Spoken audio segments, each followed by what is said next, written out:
We're going to talk about Common Sense, the pamphlet Common Sense, and the Declaration of Independence in this section. So Thomas Paine, he is a British immigrant. He came over from Britain, and he promptly gets to work on writing a pamphlet to help colonists understand what's going on. So what we need to know here quickly,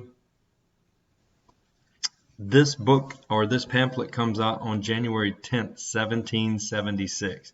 It encourages colonists to declare independence. The pamphlet explained the advantages and the need for immediate independence in clear, simple language. In other words, in the everyday language, like in the everyday vernacular. This was an extremely popular book at the time. It sold over 500,000 copies. Guys, there's only like 300 million. There's only 3 million in the colonies at this time, 3 million colonists. So you figure it sold 500,000, and most historians say that it was passed on to at least one other reader. So you're looking at upwards of 1 million to maybe 1.5 million reading this thing. How many people are going to fight for independence out of that 3 million? Roughly 1 million. So the Declaration, if you didn't know, you have 2 Independence Days. You have one official and one unofficial. July 2nd is where the delegates actually all get together from the 13 colonies, and they vote on independence. So July 2nd is the true Independence Day. July 4th is when the document, the Declaration of Independence, the document was actually resubmitted to the Congress. So really, there's when the 4th, when the Declaration was given back to the Congress, there were only a couple of people in there, not many at all. But on the 2nd, that's where we actually vote for independence. So, and 12 colonies voted. Remember, New York abstained. They didn't vote. Nope, back. So, parts to the Declaration. You have the preamble, and the preamble starts when in the course of human events. Then you have the Declaration of Rights. We hold these truths to be self-evident.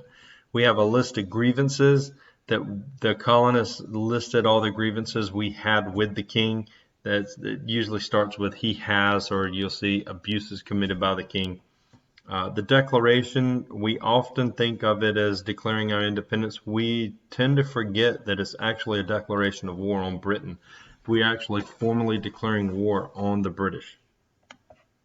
So you can read this here.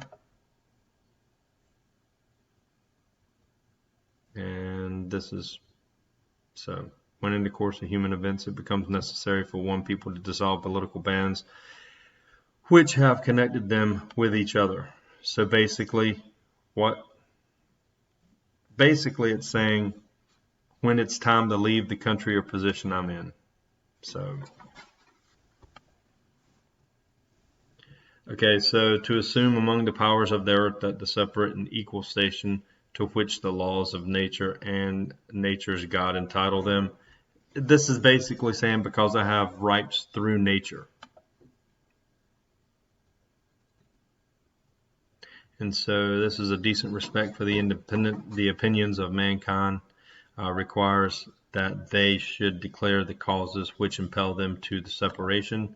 All that's saying is it makes sense to tell the rest of the world why we're leaving, so maybe we can get some help. Mainly we're looking at France.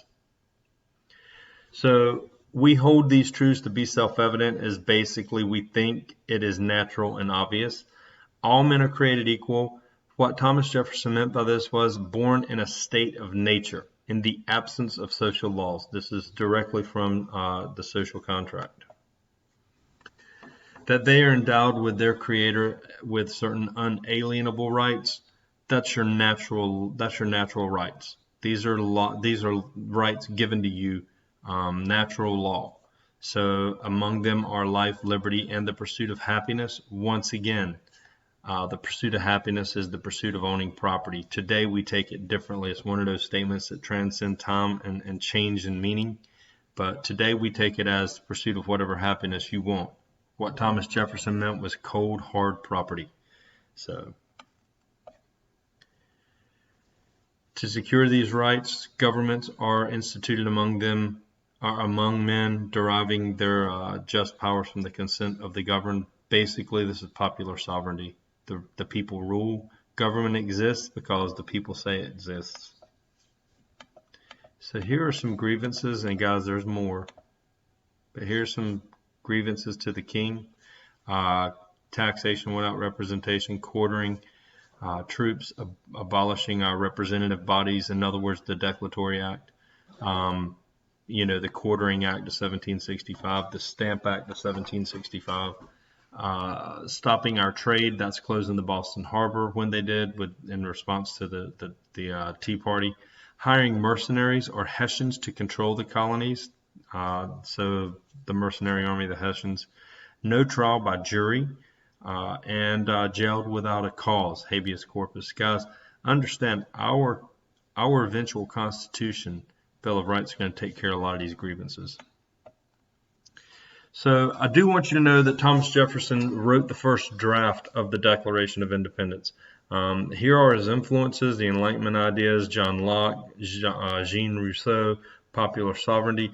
But guys, understand, Thomas Jefferson did not like the final draft of the Declaration of Independence. As a matter of fact, we only celebrated Independence Day really one time in the first 50 years, and we did it in Philadelphia.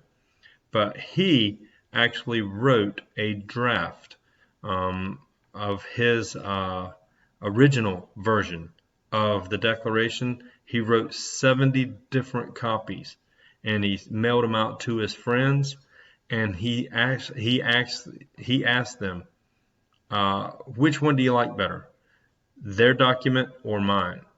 Because he did not like this document. It's only when he was older, after 1815, when historians come around and started talking to him, that he warmed up to the idea that he had anything to do with this document. Because he wrote his version of the document, which is a lot different, and it was edited. Thomas Jefferson did not like his work being edited, and he withdrew from it more and more during the process. And for the most part in his lifetime, he did not even acknowledge he wrote the thing. So anyway, it's a whole interesting history. You can check that out. But he wrote the first draft, though, and yes, this document was edited numerous times. And if you want to see, they actually go through this with the John Adams thing here. It's like a 2-minute, maybe even a minute clip. You can check it out. This document will reject European political theory of divinity of the kings. You need to underline that. This document establishes democratic beliefs and system for future governments. You need to know that. So this is not a form of government. This is just declaring our independence, and we're laying the groundwork for our future governments. The Declaration established the ideal of egalitarianism, the belief that all people are equal. You can check that out. We've already got this. We've already talked about this. So these videos over here, check this one out. This is actually a music video, and this one right here talks about the vote of the Declaration vote. It's part of the series John Adams. Those are pretty good little short clips you can check out. I usually show them in class. Social contract theory, guys. I'm going to run through this quickly. Basically, it's an agreement between the government and the governed, or the people.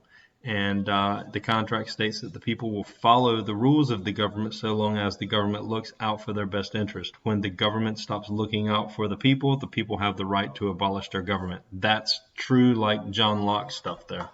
You do not live in that society, though. We'll talk about that. So the reason I said you don't live in that society is because we actually had that happen.